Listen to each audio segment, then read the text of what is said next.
Terima kasih Datuk Karni Ilyas. Hak angket itu seperti penggunaan mikrofon ini. Harusnya ini mikrofon saya dan itu mikrofon Bang Adian.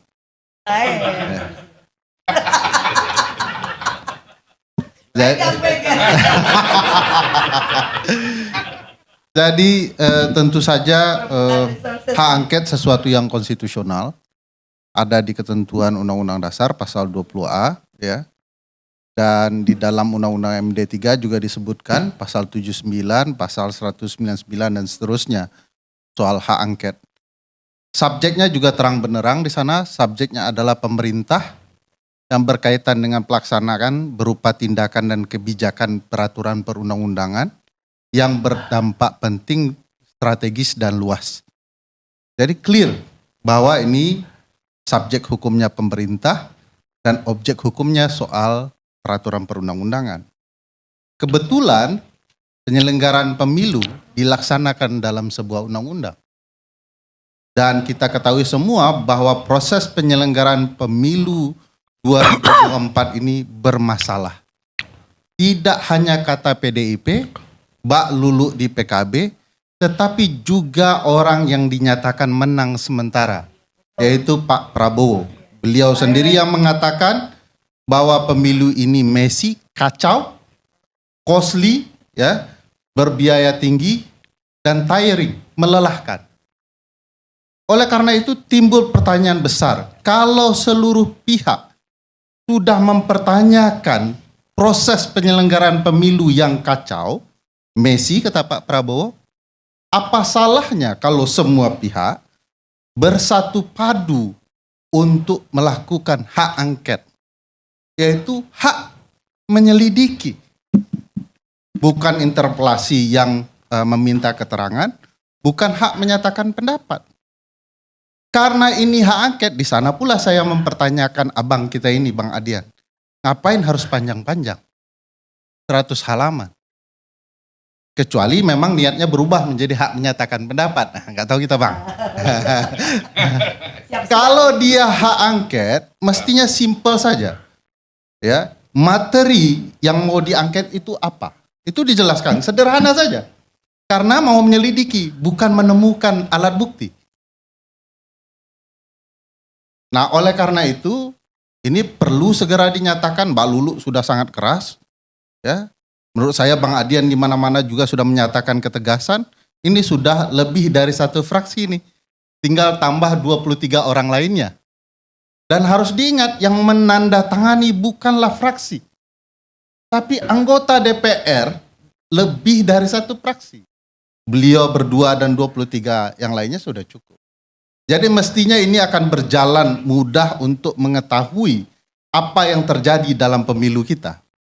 Pemilu kita tidak bisa dibohongi, banyak kejutan-kejutan yang mengejutkan.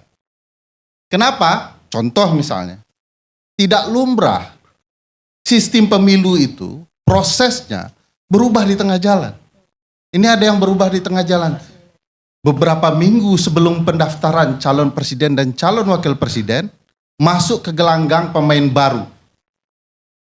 Yang kemudian muncul karena peristiwa yang mengejutkan pula di Mahkamah Konstitusi. Tidak lumrah seorang hakim punya relasi, ya, ke atas, ke samping, ya, ke bawah, lalu memutuskan perkara relasi sanak saudaranya itu dalam sebuah perkara. Ini mengejutkan. Ini azas universal. Semua orang tahu bahwa tidak boleh seorang hakim mengadili sesuatu yang berkaitan dengan diri dan keluarganya. Bahkan di dalam Undang-Undang 2899 tentang penyelenggara negara yang bersih dan bebas dari korupsi, kolusi, dan nepotisme. Nah, beberapa di antara beliau-beliau ini adalah penggiatnya 98. Mestinya masih ingat undang-undang ini kenapa dilahirkan. Persis di dalam undang-undang ini dinyatakan dilarang penyelenggara negara, ya, melibatkan sebuah kebijakan yang berkaitan dengan kroni dan keluarganya. Tidak hanya ada relasi hakim dan keponakannya dalam permainan pemilu ini, juga harus bisa dilihat secara jujur, ya, bahwa ini punya relasi tegas dengan Presiden Joko Widodo dan anaknya. Tidak mungkin bisa dibantah bahwa Presiden Joko Widodo sebagai orang nomor satu, sebagai orang yang paling powerful di Republik ini, tidak akan mungkin tidak mendukung sang anak. Nah, korelasi ini perlu diketahui. Apakah di dalam pemilu ini ada upaya-upaya dari Presiden untuk mendukung sang anak? Inilah hak angket itu, menyelidikinya. Apakah gentong babi, politik gentong babi, berupa insentif bantuan dana negara yang dimanfaatkan untuk kepentingan-kepentingan kepemiluan, dilaksanakan atas dasar kepentingan si ayah dan si anaknya? Boleh kemudian untuk diselidiki.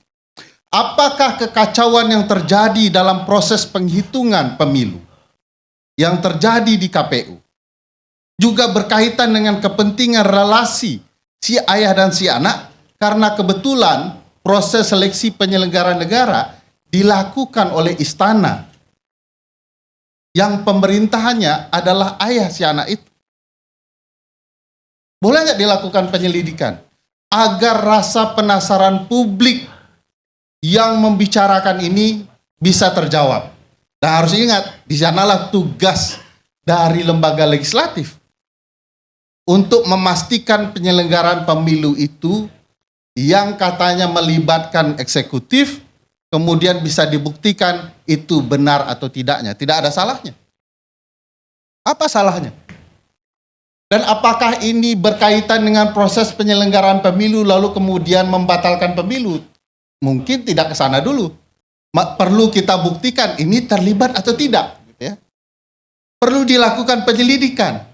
Apakah memang kebijakan penyelenggara pemilu berkaitan dengan kepentingan keluarga istana atau tidak? Kalaulah bertemu di dalam proses penyelidikan, lain lagi ceritanya. Karena proses penyelidikan itu bisa menjadi alat bukti baru dalam proses lain di Mahkamah Konstitusi. Subjek dan objeknya bisa berbeda, tapi bukan berarti tidak berkaitan. Bagaimana kalau diketahui memang terjadi kecurangan? Bagaimana kalau diketahui penempatan penjabat gubernur, bupati, wali kota adalah bagian dari rekayasa, sebagaimana rekayasa gentong babi? Ini Bang Kodari tahu persis, politik gentong babi itu efektif dimanapun negara yang menjalankannya untuk dapat terpilih kembali. Oh, beliau ini sudah kemana-mana sebagai dubes, ilmuwan intelektual politik ternama gitu ya, tahu betul bahwa gentong babi ini efektif. Ya, pork barrel politics itu ya. Jadi tinggal kemudian diselidiki dalam hak angket, tidak ada permasalahan.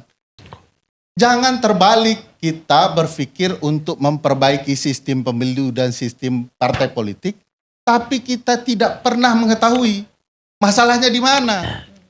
Hak angket tujuannya salah satunya itu, mengetahui apa masalah sesungguhnya dalam proses penyelenggaraan pemilu kita kemarin itu.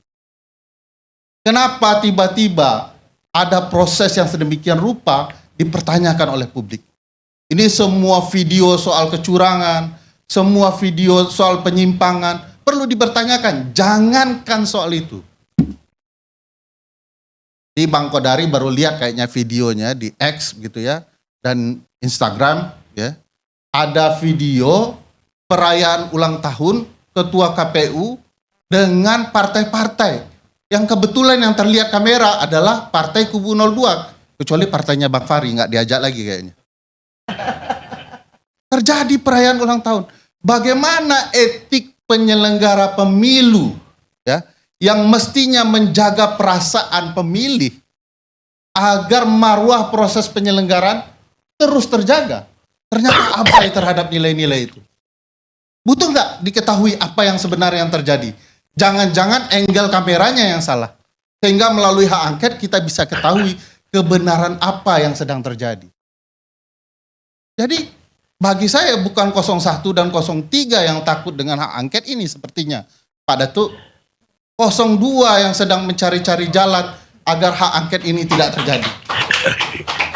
Nah, kalau ingin tahu ramalannya, mari kita tanya Bang Kodari nanti. Baik. Apa yang sedang terjadi sesungguhnya di balik layar. Tetapi hak angket ini sesuatu yang mesti ada secara konstitusional, ada di undang-undang, mekanismenya diatur, dan mestinya partai-partai melakukan ini secara terbuka. Sebelum sakwa sangka Bang Fahri bahwa hak angket itu tidak akan terjadi, itu berani betul menyatakan bahwa partai-partai oposisi sebenarnya tidak ada gunanya, dan yakinlah bahwa ini akan selesai dengan jalur damai. Jalur damai seperti apa? Nah, saya agak khawatir kalau ini jalur damai ya. Bang Haris persis sama dengan saya, berharap betul kita punya oposisi. Catatan sejarah mengatakan kalau PDIP menjadi oposisi itu lantang dan nyaringnya betul-betul sesuai dengan aspirasi publik. Nah, sekarang mari kita mau lihat dulu. Di khusus hak angket ini, suara nyaring dan lantang itu bisa dibuktikan atau tidak. Atau jangan-jangan berhentinya hak angket ini juga soal ibu dan anak seperti keluarga di tetangga sebelah. Sekian, terima kasih.